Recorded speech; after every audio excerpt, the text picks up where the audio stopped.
வணக்கம். மகர ராசி அவிட்டம் நட்சத்திரம் சனி பயிற்சி பலன்கள் 2025 முதல் 2027 வரை. அவிட்ட நட்சத்திரம் செவ்வாய் பகவானின் ஆதிக்கம் நிறைந்த நட்சத்திரம். முதல் பாதமும் இரண்டாம் பாதமும் மகர ராசியிலும் 3, 4ஆம் பாதம் கும்ப ராசியிலும் இருக்கும்.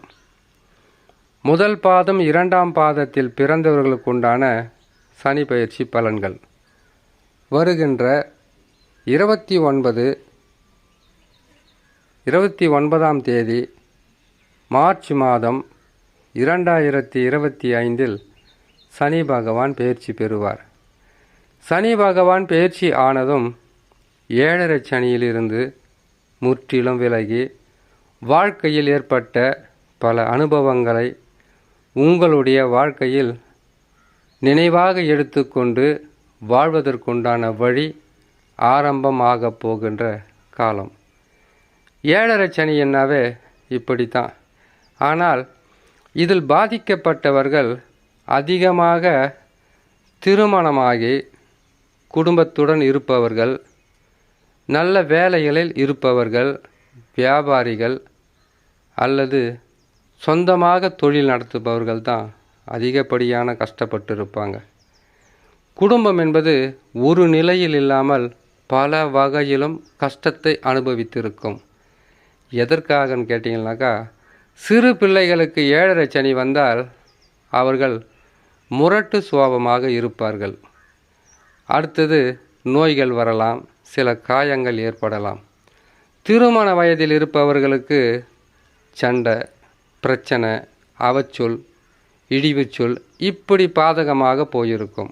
ஆனால் திருமணமாகி குடும்பத்துடன் குடும்ப தலைவியாகவோ அல்லது குடும்ப தலைவனாகவோ பொறுப்புகளை சுமக்கின்ற வியாபாரிகளாகவோ அல்லது தொழில் செய்பவர்களுக்குத்தான் அதிகப்படியான தொல்லைகளை கொடுத்திருப்பார் சனி பகவான்.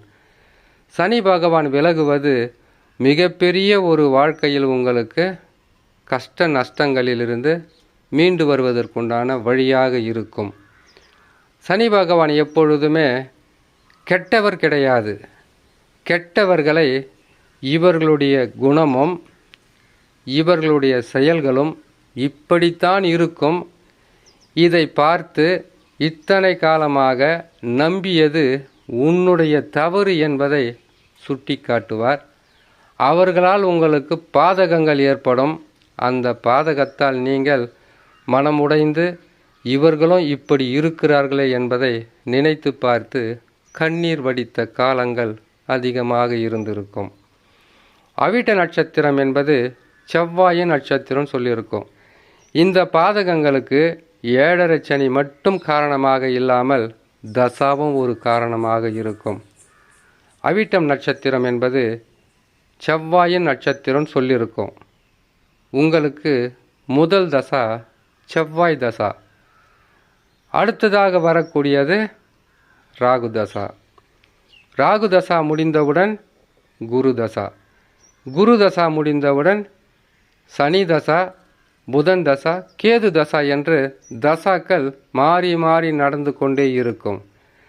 இதில் எந்த தசாவாக இருந்தாலும் பாதகமான தசாவாக இருந்துவிட்டால் 7.5 சனி படாத பாடுபடுத்தும். அதற்கடுத்ததாக 7.5 சனியில் சனி பகவான் மட்டும் கஷ்டத்தை கொடுத்துருக்க மாட்டார். கூடவே ராகு கேது குரு பகவானும் தவறான இடங்களில் அமரும்போது 7.5 சனி மிகவும் பாதிப்புக்கு உங்களை உள்ளாக்கியிருக்கும். இதுதான் உண்மை. சனி பகவான் மட்டும் இருக்கிறார்னு சொன்னால் அது தப்பாகும். மற்ற கிரகங்களும் உங்களுக்கு பாதகமான நிலையில் அமர்ந்து விட்டால், தசாவும் சரியில்லாத நிலையில் இருந்தால்தான் வாழ்க்கையில் மறக்க முடியாத அளவிற்கு, நினைத்து பார்த்தாலும் கண் கலகின்ற அளவிற்கு கஷ்ட நஷ்டங்களும் மான அவமான சம்பவங்களும் நடக்கும். நல்லவங்க தான், நண்பராக இருந்தவங்க தான், உறவுகளாக இருந்தவங்க தான் உங்களுக்குன்னு ஒரு கஷ்டம் வரும்போது ஒதுங்கி போனாங்க இல்லையா? அந்த உறவாகப்பட்டது எத்தனை ஜென்மங்களானாலும் உங்களுடன் சேர்ந்து வாழ தகுதி இல்லாதவர்கள் என்பதை உணர்த்தி இருப்பார். கை நிறைய காசு பணம் இருந்தும் கொடுக்க மனம் இல்லாமல் நீங்கள் கஷ்டப்படுவதை பார்த்து ஒதுங்கி நின்ற மனிதர்களை நீங்கள் கண்ணால் பார்த்திருக்கலாம். உதவி செய்ய யாரும் இல்லாத போது தனிமையில் அமர்ந்து கண்ணீர் வடிக்கின்ற ஒரு மிகப்பெரிய ஒரு கஷ்டம் இருக்குங்களே. இந்த கஷ்டத்தை அனுபவித்த நீங்கள் மிகப்பெரிய வெற்றியும் அனுபவிக்க போகிறீங்கன்றது தான் உண்மை. கஷ்டத்தை கொடுக்கின்ற சனி பகவான், நஷ்டங்களை கொடுக்கின்ற சனி பகவான் இழப்புக்களை தரமாட்டார். அப்படி இழப்புக்களும் உங்களுக்கு இருக்கிறது என்றால் கட்டாயமாக உங்களுடைய ஜாதகத்தில் தசா நல்ல நிலையில் இருந்திருக்காது.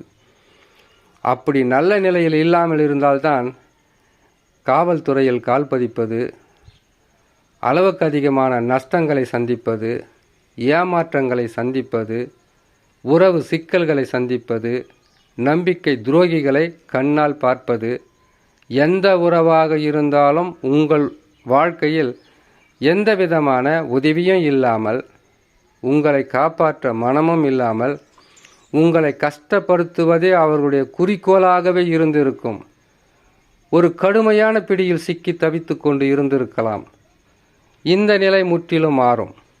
ஏன்னு கேட்டிங்கனாக்கா, கெடுத்த கிரகமே கொடுக்க ஆரம்பித்தால் வாழ்க்கையில் வீழ்ந்தவன் எழுவான், தாழ்ந்தவன் உயருவான் என்பதை நிரூபித்து காட்டலாம். இந்த நிலையில் சனி பகவான் 2025 மார்ச் மாதத்தில் பயிற்சி பெறுவார். இவர் பயிற்சியானதும் உங்களுக்கு தொடர் கஷ்டம், துன்பம், வேதனை, இழப்புக்கள் இதிலிருந்து சிறிது சிறிதாக உங்களை மீட்டு கொண்டு வருவார். ஆனால் இதில் சிறு பாதகம் இருக்கிறது. என்ன பாதகம் கேட்டிங்கனாக்கா, இப்பொழுது சனி பகவான் உங்களுக்கு கழிவு சனியாக இருந்து மாறி 7.5 சனி விட்டே விலகப் போகிறார். குரு பகவான் 5ஆம் இடத்தில் இப்பொழுது இருக்கிறார். 7.5 சனியின் பாதிப்பு அவ்வளவாக இருக்காது. ராகு பகவான் 3ஆம் இடத்தில் இருப்பது பெரிதளவு உங்களுக்கு நஷ்டங்களோ கஷ்டங்களோ இருக்காது. நஷ்டங்கள் இருந்தாலும் அதை சரி செய்யும் இடத்தில் உங்களுக்கு வருமானம் இருக்கும். குடும்பத்தில் சிறிது சிறிதாக கஷ்டங்கள் தொலைந்து நன்மைகள் நடந்து கொண்டிருக்கும். ஆனால் சனி பகவான் பயிற்சி பெற்ற 2 மாதங்களில் குரு பகவான் பயிற்சி பெற்று விடுவார். 5ஆம் இடத்திலிருந்து 6ஆம் இடத்திற்கு குரு பகவான் செல்வது சில மாதங்கள் உங்களுக்கு கடினமான கஷ்டங்களாக இருக்கலாம்.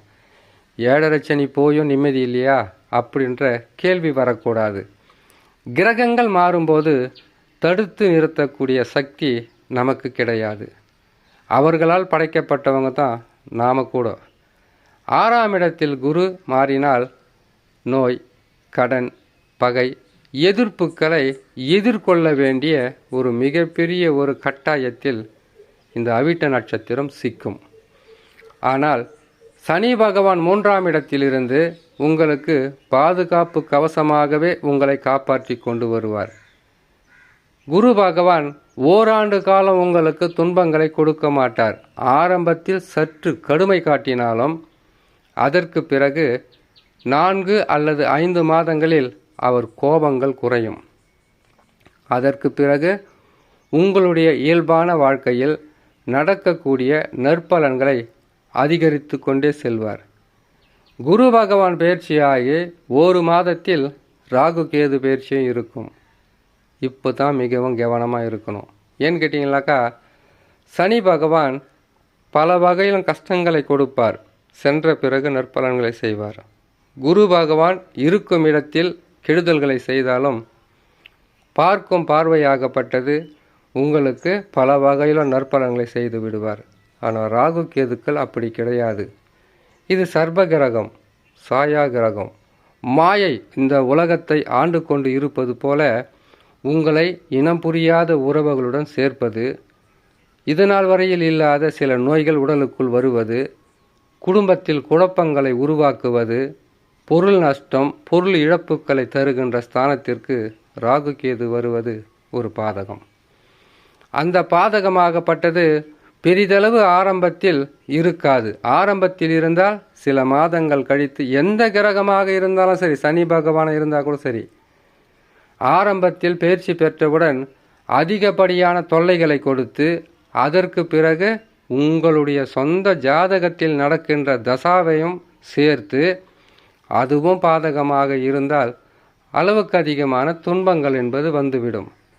தசா நல்ல நிலையில் இருந்து விட்டால் எந்த கிரகங்கள் பாதகம் செய்தாலும் அதை தடுத்து உங்களை காப்பாற்றும்.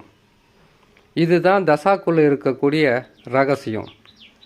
உங்களுடைய சொந்த ஜாதகத்தில் கேந்திர திரிகோணங்களில் அமர்ந்த கிரகங்களுடைய தசாவாக இருந்து அது ஆட்சி உச்சம் பெற்ற கிரகமாக இருந்துவிட்டால் இந்த 7.5 சனியிலே நீங்கள் பெருசாக கஷ்டப்பட்டிருக்க மாட்டீங்க. ராகு கேது சரியில்லாத காலத்தில் சில துன்பங்கள் வந்திருக்கலாம். இதற்கு பிறகும் சில துன்பங்கள் வருமே தவிர பெரிதளவு பாதகம் இருக்காது. அந்த தசாவும் உங்களுக்கு கடுமையான பாதிப்புக்குள் இருந்துவிட்டால் வாழ்க்கை என்பது மிகவும் கடினமான கஷ்டங்களும் தாங்க முடியாத துன்பங்களும் மனவேதனைகளுமாக இருந்திருக்கும். ஆனால் சனி பயிற்சி என்பது உங்களுக்கு 7.5 சனியிலிருந்து முற்றிலும் விலகி சனி பகவான் நல்லது செய்கின்ற இந்த காலகட்டத்தில் குரு பகவான் மாற்றம் பெற்று 6ஆம் இடத்தில் அமரக்கூடிய ஓராண்டு காலமெல்லாம் கிடையாது, சில மாதங்கள் மட்டும்தான். அதற்கு பிறகு அவரும் நல்லது செய்ய ஆரம்பித்து விடுவார். ஆகையால் மகர ராசி, அவிட்ட நட்சத்திரம் 1, 2ஆம் பாதங்களில் பிறந்த உங்களுக்கு சனி பயிற்சி என்பது மிகப்பெரிய ஒரு நல்ல விஷயமாக இருந்தாலும் குரு பயிற்சி என்பது பெரிதளவு உங்களுக்கு நன்மை செய்யாமல் சில மாதங்கள் கழித்து நற்பலன்களை தொடர்ந்து செய்து கொண்டே வரும் என்பதை சொல்லி இன்னொரு நல்ல பதிவில் உங்களை நான் சந்திக்கிறேன். நன்றி, வணக்கம்.